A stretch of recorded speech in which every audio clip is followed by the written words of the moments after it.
Assalamualaikum warahmatullahi wabarakatuh. Selamat malam pemirsa Ratas TV dimanapun Anda berada. Jumpa lagi bersama saya Agus Pranto. Masih di channel Ratas TV, channel yang tajam, berani, dan informatif. Ya pemirsa, kali ini Ratas TV akan mengupas mengenai peristiwa yang sedang hangat, yaitu ini mengenai penggeledahan rumah Jaksa Agung Muda Pidana Khusus Kejagung, ya Jampitsus, yaitu penggeledahan oleh ya ini kabar informasi soal penggeledahan rumah dinas Jampitsus Kejagung, yaitu Febri Adriansah, ya. Jadi ini saya ambil artikel di redaksi kantor berita rastv.co, ya kan, berjudul Rumah Jampitsus Digeledah Kejagung dan Polri Tegang, ya. Ya ini kita ingin mengupas ya sedikit banyak mengenai soal penggeledahan informasi, ya penggeledahan rumah Jampitsus Febri Adriansah, ya kan, yang dilakukan oleh Direktorat Reserse Kriminal Umum Polda Metro Jaya. Dan sebenarnya ada apa ini gitu kan? Dan memang ini menarik pemirsa. Beberapa waktu lalu juga ini Jampitsus Febri Adriansah ini dikuntiti oleh Densus 98, ya, masukan Densus 98 waktu itu ya di sebuah restoran, ya. Ya ini apakah memang ada suatu gitu kan? Nah ini kita menarik nih untuk dibahas kan gitu. Apakah ini ada kaitan dengan penanganan kasus korupsi yang dilakukan oleh Kejaksaan Agung, ya, karena memang kita tahu belakangan ini Kejaksaan Agung sedang gencar-gencarnya melakukan pemeriksaan kasus korupsi besar kan itu kan. Yang terakhir adalah penanganan kasus korupsi Pertamina kan, minyak mentah, yaitu yang sampai saat ini masih terus berlangsung, ya, yaitu Raja Minyak Khalid sampai sekarang masih diproses gitu kan, hingga detik ini belum dipanggil, bukan dipanggil, sudah dipanggil tapi tidak datang, ya. Kemudian buron ini kan, infonya ada di Malaysia kan. Nah ini yang menarik, informasi yang terbaru adalah ada penggeledahan di rumah Jampitsus gitu kan, Febri Adriansah. Ini sebenarnya ada apa? Nah ini saya akan menghubungin ya pengamat katakanlah dari Indonesia Police Watch, yaitu Bang Agung Santoso, ya. Ini kami alhamdulillah tersambung dengan Bang Sugeng Santoso dari Indonesia Police Watch. Ya, assalamualaikum Bang Sugeng. Ya, waalaikumsalam. Ya, Ratas TV. iya betul, Bang Sugeng. Ini kita sedang live, tapi live record ya. Jadi ini kita sedang membahas mengenai informasi penggeledahan di rumah Jampitsus Kejaksaan Agung Febri Adriansah. Nah, ini IPW ini Indonesia Police Watch ini mudah-mudahan sangat tepat ini saya memintai komentar Anda nih. Soalnya ada mengamati soal aktivitas kepolisian kan gitu kan. Nah, ini Bang Sugeng, kira-kira seperti apa nih sebenarnya nih? Apa yang terjadi nih dengan penggeledahan di rumah Jampitsus ini? Lama sikut-sikutan antara Kejaksaan Agung dengan kepolisian itu, Iya. ya. Iya.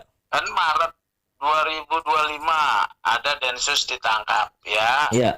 Mengutip Febri, ya. Iya. Kemudian hari ini juga ada 25 Juli kemarin tuh ada juga anggota Densus yang menguntit, ya. Bukan Febri yang dikuntit, tapi sepertinya kawannya Febri, ya. Iya. Kawannya Febri dikuntit, tapi Densusnya ketangkap lagi. Ini blow on nih Densusnya nih, saya lihat. Pengintaian ketangkap dulu blow on. Iya. Ya. Tapi kan di luar blow on itu saya yakin ada alasan, ya. Alasannya ada kenapa diuntit, ya. Kalau alasannya ada diuntit, saya rasa penguntitan ini yang sampai ke Borobudur itu terkait dugaan adanya tindak pidana. Iya. Ya. Iya. Saya mendapat informasi ini ada kaitannya dengan Markus, maklar kasus, ya. Ya. Ya. Saya dapat informasi itu ya. Jadi Densus ini sedang menguntit seseorang yang diduga Markus, ya, maklar kasus. Jadi penguntitan itu ataupun pemantauan itu kan terkait pengumpulan keterangan ya, fakta-fakta ya, full bucket lah istilahnya, pengumpulan bahan keterangan. Nah itu ya. Nah kalau gesekan antara Polri dan kejaksaan kan sudah saya sampaikan ya. Mulai dari kejaksaan mulai mengambil alih penyidikan tindak pidana tambang yang ditarik kepada tindak pidana korupsi. Padahal tindak pidana tambang itu berdasarkan Undang-Undang Minerba itu wilayah kewenangan kepolisian ya. Itu satu ya. Tapi ditarik kepada tindak pidana korupsi. Ini sudah gontok-gontokan sebetulnya, tetapi kan dua institusi ini mengesankan ingin tidak terlihat jelas persikut-sikutannya ya. Tapi sebetulnya ini sudah problem. Yang ketiga ya. Ketika pembahasan RUU KUHP ya. Ini sikut-sikutan lagi nih, sikut-sikutan terkait dengan kewenangan penyidikan. Isu ketika RUU KUHP dengan draft-draft awal itu, kejaksaan juga saya melihat ya pasal ada yang menempatkan kejaksaan sebagai pengendali perkara. Jadi penyidikan itu di bawah kendali kejaksaan. Nah polisi tidak mau ya. Jadi muncullah perdebatan antara dominis litis, kejaksaan memegang dominis litis, kepolisian memegang teori diferensiasi fungsional. Kejaksaan menuntut, polisi menyidik. Nah ini, sekarang kan KUHP lagi dibahas nih.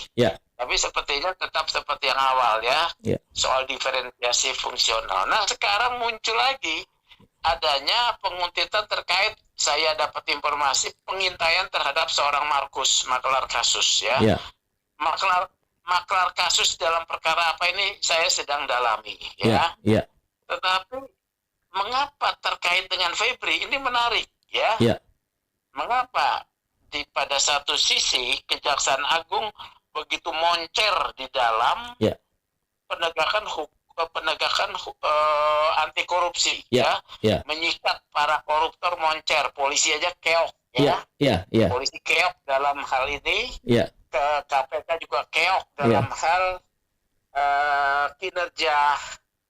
kinerja kejaksaan dalam memberantas korupsi. Artinya, mohon maaf saya potong Bang Sugeng. Ini apakah ada kaitan dengan Presiden Prabowo yang beberapa waktu lalu memang memerintahkan instruksi kejaksaan untuk dikawal oleh TNI, karena memang kejaksaan ini ya baik di pusat maupun daerah ya konteksnya ya, maksudnya apakah ini ada katanya memang Presiden Prabowo percaya kepada Kejaksaan Agung. Pres 66 ya. Tapi itu menurut saya Presiden berlebihan, Presiden Prabowo ya. Karena pengamanan itu lembaga-lembaga penegakan sipil ya oleh polisi atau oleh Kamdal, keamanan dalam. Seberapa bahayanya sih pekerjaan kejaksaan di Indonesia? Kejaksaan Indonesia tuh nggak ada bahayanya ya, kecuali jaksa, ada oknum-oknum jaksa yang memang dalam melakukan pemberantasan korupsi bersamaan juga melakukan korupsi. Jadi ada oknum jaksa melakukan pemberantasan korupsi, diduga juga bersamaan juga melakukan korupsi. Nah mereka minta ingin dilindungi. IPW dalam kaitan ini punya data bahwa ada dugaan korupsi yang dilakukan di dalam pemberantasan korupsi, yaitu ketika IPW melaporkan di bulan Maret 2024 Maret 2024 Maret 2024 adanya dugaan korupsi di dalam lelang objek sitaan PT Gunung Bara Utama. Oke. Yang sekarang ketika dilaporkan ke KPK sudah naik ke proses penyelidikan. Ya. Penyelidikan di KPK itu artinya ada peristiwa pidananya. Ya. Nah, salah satu yang kami laporkan itu seorang jaksa dengan pangkat tinggi dengan inisial F, ya. Oke. Inisial F yang saat ini ada kaitannya lagi dijaga rumahnya nih. Oke. Ya. Jadi dia lagi-lagi dia, gitu loh, lagi-lagi dia, ya. Iya. Nah ini Mas, jadi ini beberapa keterangan yang bisa saya sampaikan. Sebentar Om, Mas Sugeng, sebentar. Ada yang mengatakan ini tentang kasus penganiayaan informasinya, ada penganiayaan penculikan gitu informasinya. Apakah Anda mendengar itu juga? Iya, jadi pada minggu lalu kalau tidak salah ya, Jumat itu ya, itu Densus, ada anggota Densus kan mengintai seorang yang diduga Markus ya. Kemudian Densus ini ditangkap oleh anggota BAIS. Nah, pertanyaannya nih, ngapain BAIS turun tangan melindungi, bukannya Febri yang dilindungi ya, tetapi seorang FYP yang diduga ya dalam konteks sebagai Markus ya, dalam diduga nih ya, sebaik saya dapat informasi itu sebagai Markus, kok BAIS turun tangan? Dia kan orang sipil, bukannya jaksa. Ini juga penyalahgunaan kewenangan oleh aparatur TNI melindungi orang sipil. Sementara yang memantau itu adalah Densus, adalah aparat hukum yang memantau orang sipil, boleh dong. Ya. Tetapi kemudian ada BAIS datang menangkap anggota Densus ini dan terjadi penganiayaan. Kemudian ditangkap, dibawa ya, disekap ya. BAIS kan nggak boleh menyekap. Saya juga tidak boleh. Maka dibuatkan laporan polisi. Laporan polisinya menjadi punya dasar ya, bahwa ada penculikan dan penganiayaan. Atas dasar itu ya, berarti ada peristiwa pidana ya. Maka Polda Metro Jaya kemudian melakukan satu proses penegakan hukum. Penggeledahan adalah bagian daripada satu proses penegakan hukum. Bukan berarti Febri salah, tetapi didapat informasi, diduga ada sesuatu yang harus didapatkan informasi di rumahnya Febri. Karena FYP ini diduga kuat adalah kawannya Febri. Iya. Jadi artinya sebenarnya ini ada dua hal berbeda ya. Ada penanganan korupsi dengan kasus pidana sebenarnya gitu kan. Cuma kebetulan karena mungkin barangkali Kejaksaan Agung saat ini sedang santer-santernya menangani kasus korupsi besar kan gitu kan. Dan kebetulan ya seperti itu, atau bagaimana menurut Anda Bang Sugeng? Iya, Kejaksaan Agung kan tadi saya sudah bilang bahwa Kejaksaan ini moncer di dalam hal pemberantasan korupsi. Moncer dalam hal pemberantasan korupsi. Tapi kan itu satu sisi ya. Kalau kemudian ada personilnya yang kemudian diduga bersalah gitu kan ya, diduga bersalah misalkan secara hukum. Belum bersalah dulu lah. Diduga. Diperlukan untuk membantu penegakan hukum. Harusnya dia bersedia dong. Rumahnya digeledah. Bukan menuduh dia bersalah. Artinya polisi dalam hal ini info terakhir adalah Direktorat Reserse Kriminal Umum melakukan penggeledahan itu berdasarkan laporan atau bukti-bukti yang kuat yang ada kan, tidak sembarangan kan gitu. Nggak sembarangan lah polisi keterangan segala macam. Nah itu juga harus, keterangan itu juga memang harus kuat ya, nggak boleh sembarangan gitu. Kalau sampai nanti dilakukan satu ada keberatan, ada satu proses pengujian terhadap kinerja polisi, juga harus siap Polda Metro Jaya. Gitu ya. Gitu. Artinya fair ya, fair ya, siapapun yang semua hukum Ya, artinya penegak hukum harus fair. Artinya siapapun ya, entah KPK, entah Kejaksaan Agung atau Polri yang memang ada oknum yang melakukan kesalahan secara hukum yang harus diproses juga gitu kan sebenarnya. Benar dong, harus begitu dong. Nah, oke. Jangan menjadi kemudian merasa kebal hukum. Iya. Ini karena memang ini agak sedikit rumit karena kan memang ya tadi saya bilang katakan bahwa Kejaksaan Agung memang kita akui ya dari survei yang terakhir juga tingkat kepercayaan masyarakat tinggi terhadap Kejaksaan Agung dibandingkan KPK dan Polri. Iya betul ya, Bang Sugeng ya gitu kan. Ya. Nah, tapi dengan demikian, tapi jangan lantas kata seperti itu. Kalau ada aparat penegak hukum di Kejaksaan Agung yang melakukan diduga berbuat salah, ya jangan dilindungi gitu atau harus patuh hukum kan gitu. Iya, makanya ini saya ada kekhawatiran ya, Mas ya. Kekhawatiran ini. Iya. Jadi dengan di endorse-nya atau didukungnya oleh presiden dengan peran TNI yang menurut saya tidak tepat ya. Karena pengamanan objek-objek sipil itu bukan tugas TNI ya. Ini ada oknum di sana merasa menjadi menjadi kebal hukum. Oke, kalau menurut Anda Bang Sugeng, mengapa presiden tadi yang Anda katakan melakukan perpres tadi ya, mengangkat pengamanan diambil di TNI yang notabene harusnya kan polisi kan itu kan. Mengapa presiden melakukan itu? Menurut Anda seperti apa? Ya, satu mendapat informasi yang salah. Oke. Ya, mendapat informasi yang salah menurut saya. Iya. Mungkin pada satu sisi dia informasinya tidak akurat bahwa benar ada penegakan hukum yang korupsi yang begitu moncer oleh kejaksaan, tapi bukan berarti dalam penegakan hukum itu tanpa ada catatan. Buktinya IPW melaporkan peristiwa dugaan tindak pidana korupsi ke KPK pada Maret 2024 dan sekarang naik penyelidikan. Itu terjadi pada lelang aset PT Gunung Bara Utama yang dilakukan oleh Pusat Pengelolaan Aset Kejaksaan Agung. Ada potensi di sini tindak pidana.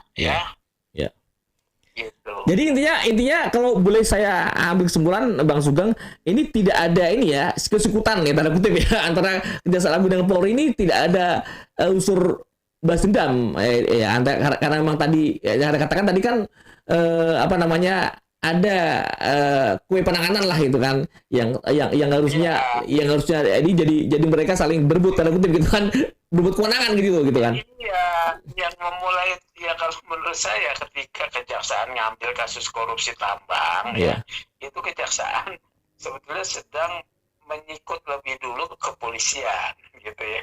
Oke.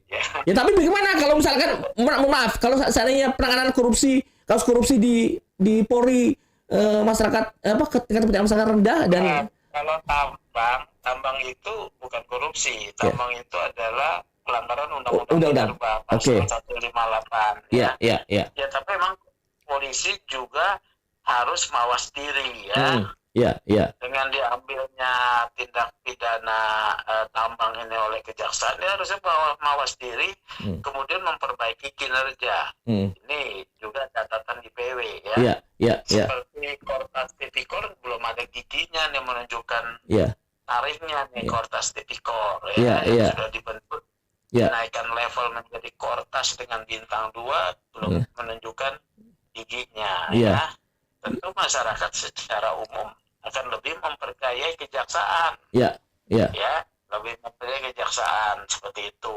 Oke. Ya kan memang ini kan kita lihat sebenarnya kalau korupsi kan memang 3 penegak hukum KPK, Polri dan Kejaksaan kan punya wewenang, tapi memang faktanya memang seperti Anda katakan tadi memang saat ini Kejaksaan Agung sedang berbuat kepercayaan tinggi dari masyarakat ya. Benar itu berdasarkan survei Kompas Kompas survei. Gitu, Mas. Oke, baik. Bang Sugeng terima kasih atas pencerahan dari Anda gitu kan. Mudah-mudahan nanti kita akan Trans TV akan update terus kan perkembangannya seperti apa. Mudah-mudahan ini juga jadi pencerahan buat masyarakat juga gitu kan. IPW kita nantikan nih informasinya berikutnya nih. Jangan lupa kalau ada perkembangan yang terbaru mungkin bisa diinformasikan ke kita Bang Sugeng. Baik. Ya, terima kasih. Terima kasih. Assalamualaikum. Waalaikumsalam. Ya pemirsa, demikian tadi bincang-bincang saya dengan